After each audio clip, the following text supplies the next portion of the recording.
të ndalemi te pjesa e rastit të Ergjys Agasit, i cili kishte filmuar të gjithë zyrtarët, drejtor, ministra, deputet që e kishin vizituar në zyrën e tij në blok. Në këtë rast thuhet se është hapur vetëm një folder nga ana e Spakut sa i përket gjithë dosjes që kishte grumbulluar vet Agasi në zyrën e tij. Ju si mendoni? Po. Ha pas hapi. Ju si mendoni në këtë rast, çfarë mund të ketë ruajtur tjetër Ergjys Agasi që mund të trondit vetë qeverisjen e kryeministit Edi Rama dhe vetë Edi Ramën? Trondit drejtësinë e re, sepse kur ky person dyshohet që pas ka përgjuar veten e tij duke komunikuar me të tjerët, imagjinoni ju çfarë nuk ka përgjuar të tij në vendin tonë. Pra, unë jam i bindur që diçka e bëri Spakun të shkojë rreth oborrit të kryeministrit. Një video që dëmton Spakun, një përgjim që dëmton Spakun, dhe jo pikrisht ajo që thuhet në publik, vajtën sepse duhet goditur kryeministri. Po se dikush brenda oborrit kryeministror tentoi të godas Spakun. E gjithë loja është këtu. Nuk është tek ajo urdhri jashtëm, urdhri i brendshëm.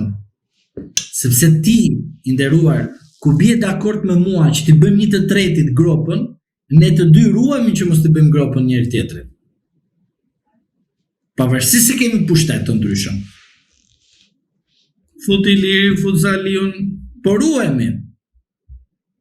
Kur vjen momenti që dikush nga ne të dy fillon t'ja bëj gropën njëri tjetrit, që të dy do t'i sulemi njëri tjetrit.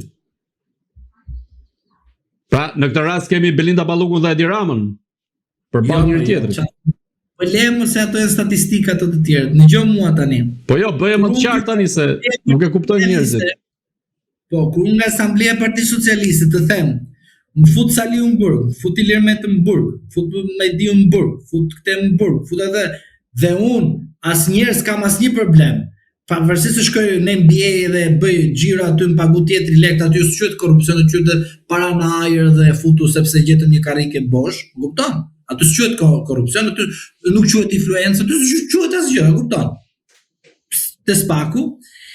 Dhe kur unë të premtoj ty që shiko, do ta rregullojmë mandatin e dytë e merr ti dhe kështu, fillon inati, e kupton? Fillon inati, vëlla, thotë ti, kush jep ti të marrësh ti 3 mandate dhe unë të kam ndihmuar me mandatin e 4 që të bëhet të marrësh 83 mandate dhe ti s'ke guximin të bësh një marrëveshje me Sali Berishin që të më zgjasni mua mandatin dhe të marr mandatin e dytë si drejtues i Spakut.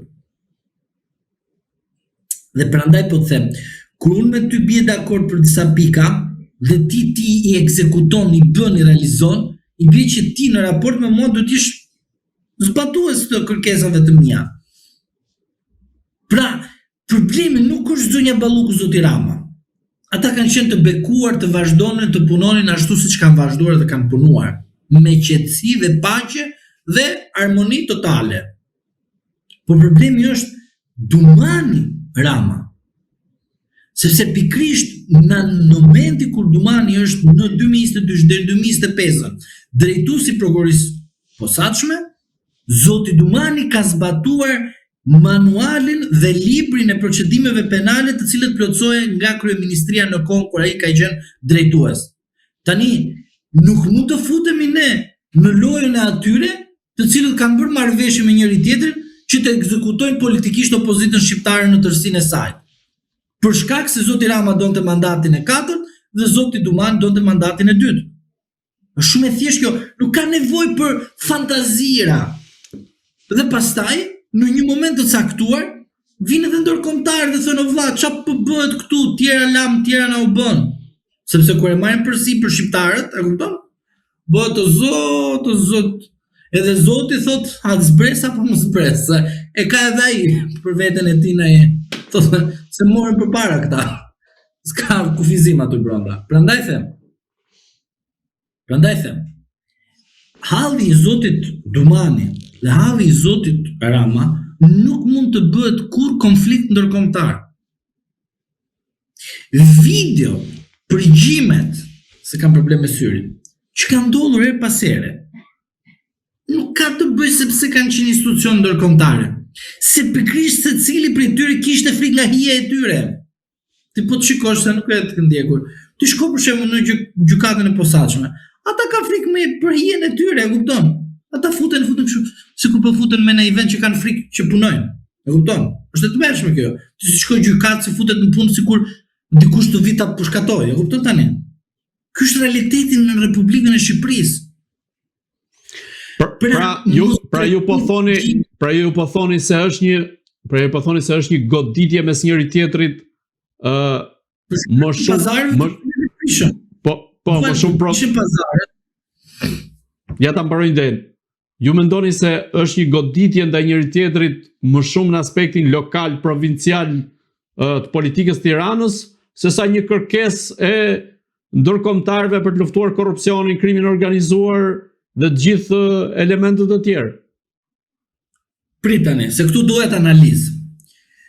Kur ndërkombëtarët amerikanët, që janë për shembull ato të cilët janë investitorët më të mëdhenj në kuptimin e influencës, bërë një shkëputje, aty u fut shqiptari. Si puna e shqiptarit që fillon edhe futet në parakalim. Në atë parakalim u fut shqiptari Edi Rama, kupton? Aty tani filloi me Dumani duke marrë situatën në duart e tij. Sepse kur filloi Dumani dhe mori situatën e tij, në momentin kur në Shtetet e Bashkuara të Amerikës kuptoi që po vinte Trumpi, demokratët e lëshuan pushtetin, se ashtu e din ata si lëshohet pushteti, dhe në atë moment filloi Rama në parakalim ja mori Dumanit drejtimin. Duke ja marrë Dumanit drejtimin, Dumani tha, merre librin, shëno emrat dhe unë gradualisht do t'i zbatoj. Filluam me Sali Berishën. O kënaqën të gjithë analistët.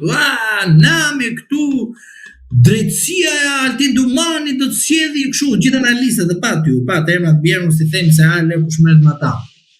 U arrestua Ilir Meta në mënyrë të palishëm, e kupton? Altin Dumani hylli podës, ai është sistemi me vendim gjyqësor, nami, gjithë mediat kështu, djathas majtas fliçin italisht, spanjisht, gjithë, drejtësia e famshme. U arrestua Erion Veliaj. Aty një pjesë analizëve thonë qa sistemi ka krijuar si Dado, blokun Altini e merte nga porosit që jepte Edi Rama Altinit në shënimin e bllokave të përçëdimeve. Lind pyetja, pse duhet jetë falitor Olsi Dado ku arrestoi Erion Velin, ku ndërkohë dy prokurorë që ishin ishte Altin Dumani dhe kush tjetër? Dhe Olsi Dado. Dhe filluan të gjithë analistët pjesërisht. Qa sistemi është ky? Nuk mund të futet njëri me pa vendim gjyqësor në burg. Çfarë masa ekstreme janë këto? Dhe më vonë patë rastin e zonjës Balluku. Dhe aty tani, pse erdhi rasti i zonjës Balluku? Se pikrisht bardhi mos harro se lajmi 3 ditë zjat. Te ty kam thënë, zonja Balluku për mendimin tim, ashtu që kemi thënë edhe me rastin e zotit Valiaj, do zvarritet procedura për t'u larguar rreth zotit Rama. Dhe ti besoj je dëshmitar, të paktën po të tjerët nuk e mbajnë mend, ti besoj do ta mbash mend se ti më ke dëgjuar më shumë në kuptimin nga fillimi deri në fund. Dhe siç po tholla aktualisht që procedura duhet të jetë e zgjatur dhe është pikrisht e zgjatur. Dhe mos harro faktin çfarë? Kur ne të dy, se aty do ta çojmë, kur ne të dy bëjmë marrëveshje si ta bëjmë grupën tjetrit, ne realizojmë për bëjmë marrëveshje dhe pazar, se unë do marr mandatin e 2, ti mandatin e 4, ti duhet ta kishe normuar në parlament këtë ndryshim. Ai bie që këtu çfarë kemi? Kemi një situatë që na tregon jo përgjimet i nderuar, jo qëndrimet, asgjë tjetër, por pikrisht prishja e pazarit bëri që dolën këto përgjimet në publik. Dhe nuk kanë dalur të gjitha. Një pjesë e tyre, po çfarë tregon kjo pjesë? Nuk tregon të vërtetën. Po cila është e vërteta? Pikrisht video skandalin që përfshin godinat e drejtësisë së re.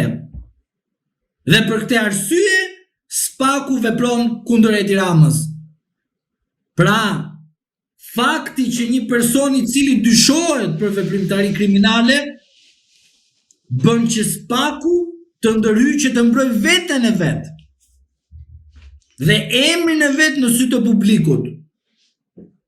Prandaj mos shikoni këtë si një afrim. Po, është një afrim sepse kaseta amerikane është shumë e rëndësishme kjo, kërkon që në një moment kur në parakalim është marrë nga shqiptarët, është moment që të instalojnë ata vetë drejtësinë atë që atë duan, që mos ketë vendi destabilitet, të ketë luftë kundër korrupsionit realisht, edhe luftë kundër krimit organizuar.